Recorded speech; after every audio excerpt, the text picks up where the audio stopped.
Hi, j'espère que vous allez bien. On se retrouve dans une nouvelle vidéo parce que j'avais envie de vous présenter les sorties du mois prochain en ce qui concerne les animés. Ça sera donc la deuxième vidéo que vous verrez au niveau de ce thème et il y en a une petite troisième qui vous attend dans quelques jours. Si cette vidéo vous intéresse, je vous laisse avec la suite.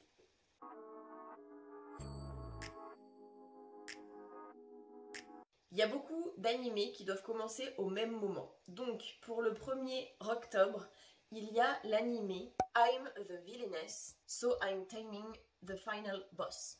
Je préfère le dire en anglais. Ça raconte l'histoire d'une jeune fille qui est gravement malade et qui doit passer toute sa vie à l'hôpital, qui ne fait que jouer à des jeux dans sa chambre et qui ne peut rien faire d'autre. Elle joue principalement à des jeux Otome Game. Un jour, elle va se réveiller dans la peau d'une méchante d'un de ces jeux auxquels elle jouait, qui va participer à un banquet d'hiver et qui va se voir annuler ses fiançailles avec le prince héritier parce qu'il est amoureux d'une autre personne du jeu et pas de la méchante. Vu qu'elle sait que c'est un jeu vidéo, elle va tout faire pour séduire le roi démon, c'est-à-dire le boss final du jeu, et son frère.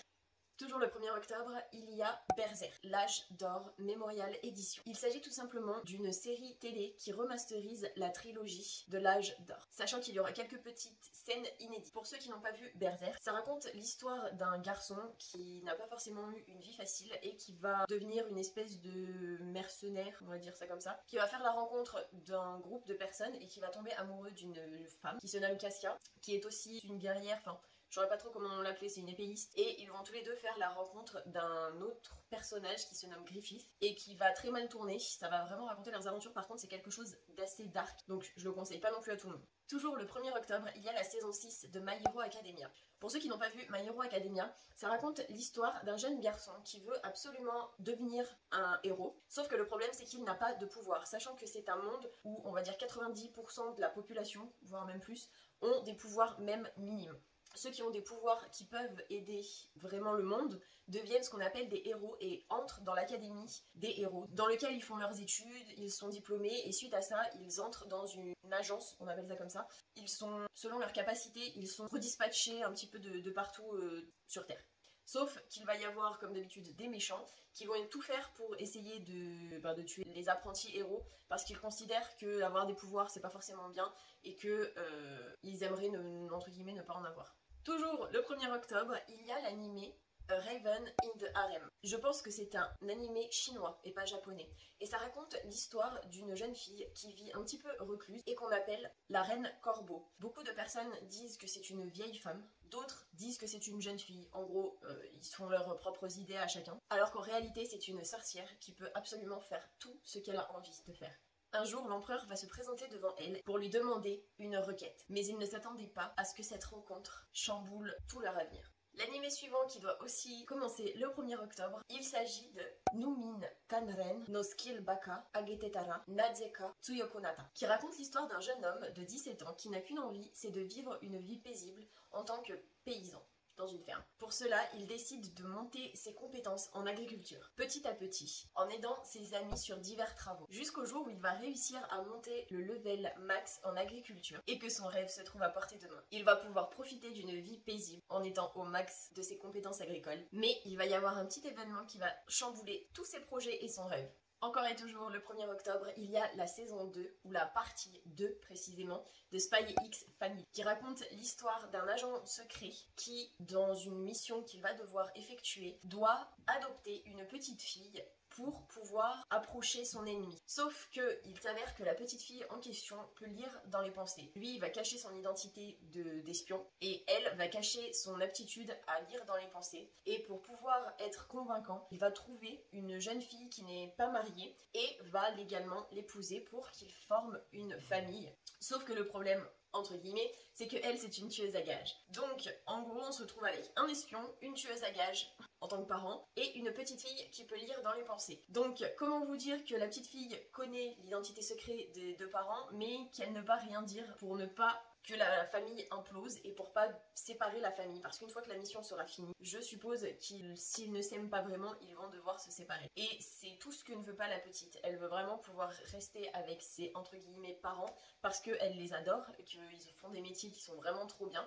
Donc j'espère vraiment qu'ils vont se dire mutuellement leur véritable job, histoire que la famille n'implose pas et qu'ils forment une vraie famille heureuse. Il y a l'animé Si Danshi. Ça raconte l'histoire d'une jeune femme qui va emménager dans un modeste complexe immobilier et qui va voir sa vie entre guillemets changer, parce qu'à partir du moment où elle va emménager dans ce complexe, elle va se rendre compte qu'il y a plein de petites choses qui lui arrivent, qui ne lui arrivaient pas avant, des mésaventures dont elle n'avait pas du tout l'habitude jusqu'à maintenant, et elle enchaîne les incidents, les accidents et ce genre de choses. Ça va donc raconter tout ce qui va se passer dans ce complexe et pourquoi, à partir du moment où elle a emménagé, il lui est arrivé autant de crasse. Le 2 octobre, il y a l'animé Harem Camp, qui raconte l'histoire d'un homme et de 4 femmes qui n'ont pas de toit sur la tête et qui vont devoir camper dans une seule tente, tous les 5. Ça va raconter l'histoire de ce qu'il se passe entre un homme et 4 femmes dans une petite tente.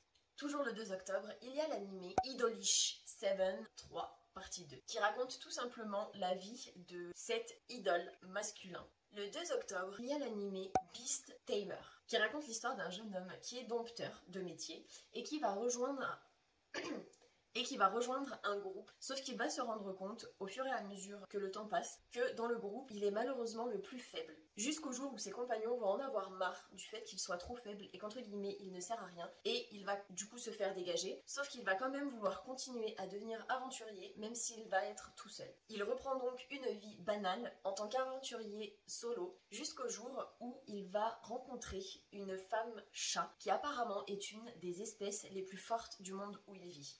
Le 3 octobre, il y a l'animé Management of Novice Alchemist. L'histoire se centre sur une jeune fille qui veut devenir alchimiste et qui va faire l'école royale pour devenir une alchimiste. Après avoir obtenu son diplôme à l'Académie royale, un de ses professeurs décide de lui donner une boutique. C'est ainsi qu'elle va donc commencer son aventure dans le commerce en tant qu'alchimiste au fin fond de la campagne. Ce qui était son rêve, sauf que tout ne se passe pas comme prévu quand elle se rend compte que le commerce que son professeur lui a légué n'est pas aussi bien propre, clean qu'elle le pensait, qu'il est complètement en péril et ça ressemble limite plus à un commerce. Elle va tout faire pour le retaper, pour devenir une vraie alchimiste et une vraie commerçante et vivre sa vie paisiblement. Le 4 octobre, il y a l'animé A Shinobi's Moment. L'animé raconte l'histoire de 2 clans ninja qui se font une guerre dans l'ombre et qui raconte précisément l'histoire d'un jeune garçon qui va se faire attaquer par un clan ninja, sachant que lui n'y croit pas du tout. Et en se faisant attaquer par le clan des ninjas, il va par la suite comprendre qu'en fait, il est l'héritier du clan opposé. Le 5 octobre, il y a l'animé Guild of Depravity, qui raconte l'histoire d'un jeune homme qui est chasseur de monstres dans une guilde, mais qui en a assez, qui veut arrêter sa carrière, et pour cela, il va aller voir la réceptionniste de la guilde, qui va lui poser, entre guillemets, un ultimatum. Elle veut bien accepter, l'autoriser à quitter la guilde pour faire ce qu'il veut en dehors du métier de la guilde, sauf que pour cela, il faut qu'il forme une personne qui deviendra sa successeuse. Sauf que le problème, c'est que cette personne est une bleue totale, incapable de battre n'importe quel ennemi, et qui, justement, quand elle se bat, au final, se fait, on va dire, abuser. Du coup, à chaque combat qu'il va y avoir, et qu'elle va se faire abuser, il va devoir la secourir pour empêcher ce qui doit se passer. Le 5 octobre, il y a l'animé The Eminence in Shadow. Les grands héros et les grands méchants diaboliques sont en général le genre de personnes que les gens lambda ont envie de devenir, mais pas un jeune homme. Lui aspire à devenir le plus grand cerveau derrière toutes ses missions, la personne qui tire les ficelles de toutes les stratégies possibles au combat, parce que dans une de ses vies antérieures, il n'a pas pu atteindre son objectif. Il va renaître dans un autre monde où il y aura de la magie et va montrer la véritable éminence de l'ombre.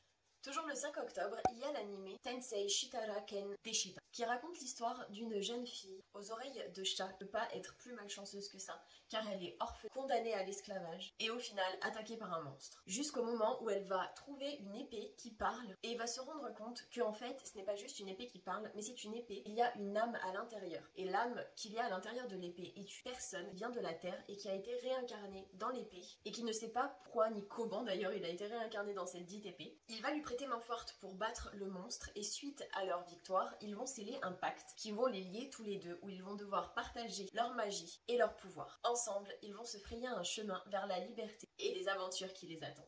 Le 6 octobre, il y a l'anime Akiba Maid War, qui apparemment raconte l'histoire de jeunes filles qui sont serveuses, maid, monsieur serveuse, et qui vont devoir se battre. Encore une fois, le 6 octobre, il y a l'anime The Bibliophile Princess, qui va raconter l'histoire d'une jeune fille qui est fiancée à un prince et qui, une après-midi, va se rendre compte que le prince avec qui elle est fiancée est avec une autre femme, ce qui rend la rumeur dit que le prince est amoureux de quelqu'un d'autre que sa fiancée. Le problème, c'est que si c'est vrai, ça va annuler les fiançailles du prince et de la jeune fille, chose qu'elle ne veut absolument pas. Ce qu'elle ne réalise pas, c'est que ce n'est que la surface de l'iceberg et qu'il y a encore plus de choses cachées en dessous. Toujours le 7 octobre, il y a l'anime Legend of Mana, The Teardrop, qui est un anime basé sur le jeu vidéo. Le 8 octobre, il y a l'anime Blue Lock. L'équipe de foot du Japon est éliminée en huitième de finale à la Coupe du Monde de 2018. Ce nouvel échec, parce qu'apparemment ce n'est pas le premier, donne une idée au Japon et vont faire une école de foot qu'ils vont appeler Blue Lock, qui va devenir un centre de formation pour les 300 meilleurs attaquants du Japon. L'objectif du coach étant de sélectionner la personne qui va être l'attaquant numéro 1, qui va éliminer tout le monde et du coup devenir le nouvel attaquant de l'équipe du Japon. Le 8 octobre, il y a l'anime Bocchi the Rock, qui raconte le quotidien d'une jeune fille qui rêve de devenir une musicienne dans un groupe. Malheureusement, elle est beaucoup trop timide et elle n'a pas un seul ami. Elle va donc faire la rencontre d'une jeune fille qui va bouleverser sa vie et qui va la prendre dans son groupe. Le 8 octobre, il y a l'anime Welcome to Demon School, Iruma-kun, saison 3, qui est la saison 3 de Welcome to the Demon School. Le 9 octobre, il y a l'anime More Than a Married Couple But Not Lovers, qui raconte l'histoire d'un jeune lycéen qui aimerait que son premier amour soit sa partenaire pour un cours de couple pratique. Le cours va en fait les juger pour voir s'ils ont les compétences nécessaires afin de vivre avec une personne du sexe opposé. Il va se retrouver avec une fille qui est complètement opposée à lui. La jeune fille qu'il voulait, donc son premier amour, voulait aussi être avec le jeune garçon. Du coup, comment vous dire qu'ils ne vont pas être très contents l'un et l'autre. Ils vont à contre-cœur coopérer avec leur partenaire afin de terminer dans les 10 premiers pour pouvoir échanger justement de partenaires et se mettre ensemble. Le 9 octobre, il y a Peter Grill and the Philosopher's Time Super Extra, qui est la saison 2 de Peter Grill. C'est un animé que j'ai vu. Après, si vous aimez tout ce qui est un peu beaucoup et qui, c'est vous qui voyez. Le 10 octobre, il y a Ish, Thousand Year Blood War. Il s'agit de l'adaptation de l'arc Thousand Years Blood War, qui raconte l'histoire de la Soul Society, qui se rend compte au fur et à mesure des années qu'il y a de plus en plus de holos qui se font tuer à travers le monde, et que des personnes du Rukon sont de plus en plus portées disparues. Un groupe va annoncer que la Soul Society sera démantelée et détruite dans 5 jours. Ils vont donc tout faire pour comprendre ce qu'il va se passer, essayer de l'en empêcher. Le 11 octobre, il y a l'anime Chainsaw Man, qui raconte l'histoire d'un jeune homme qui est dans la dèche la plus totale et qui est exploité en tant que Devil Hunter avec son chien tronçonneuse. Suite à une trahison, il voit une opportunité de pouvoir changer de carrière. Sauf que suite à un événement, il va fusionner avec son démon tronçonneuse et va devenir surpuissant. Il va ensuite être recruté par une organisation et part à la chasse aux démons. L'anime suivant qui doit sortir le 12 octobre, il s'agit de Love Flop. Un jeune homme part pour aller à l'école le matin, mais entend son horoscope à la radio et n'y prête pas spécialement attention. Pourtant, sur le chemin de l'école, il se rend compte au fur et à mesure des accidents qui lui arrivent que ça correspond à ce que son horoscope lui avait prédit. Chacun des incidents qui lui arrivent lui permet de faire la rencontre d'une jeune fille qui, comme par hasard, est dans le même établissement que lui. Le 13 octobre, il y a l'anime Yorosei Yatsura. La Terre est un jour envahie par des extraterrestres qui leur laissent une dernière chance d'être sauvés. Un jeune homme a pour mission, afin de pouvoir sauver les terriens, de prendre les cornes d'une jeune extraterrestre. Contre toute attente, il réussit la mission qu'on lui a confiée pour sauver l'humanité, mais sans s'en rendre compte et sans le faire exprès, il a rendu l'extraterrestre amoureuse de lui. Le 15 octobre, il y a l'anime Four People Lie in Their Own Way. L'histoire se centre sur 4 personnages qui, d'apparence, semblent ordinaires, mais qui ont tous les 4 un secret. L'un est un alien qui cache sa véritable identité afin de pouvoir vivre sur Terre. Une autre possède des pouvoirs surnaturels. La troisième est une ninja qui n'est affiliée à aucun clan. Et la quatrième, il s'agit en réalité d'un garçon qui aime porter les vêtements féminins. Le 23 octobre, il y a l'anime Fumetsu no Anata, saison 2, qui raconte l'histoire d'un être immortel qui a été envoyé sur Terre, où il fait la rencontre d'un loup et d'un jeune garçon qui habite au milieu d'un paysage enneigé. Ainsi commence le voyage de l'immortel. Un voyage fait d'expériences et de rencontres dans un monde implacable. Et voilà, c'était le dernier animé. J'espère en tout cas que cette vidéo vous aura plu. Si c'est le cas, n'hésitez pas à la liker et que vous aurez passé un bon moment en ma compagnie. S'il y a des animés que vous avez envie de voir, n'hésitez pas à me le dire dans les commentaires. Si j'ai oublié des animés aussi, j'en suis désolée. Je vous fais plein d'énormes bisous et je vous dis à la prochaine pour une prochaine vidéo.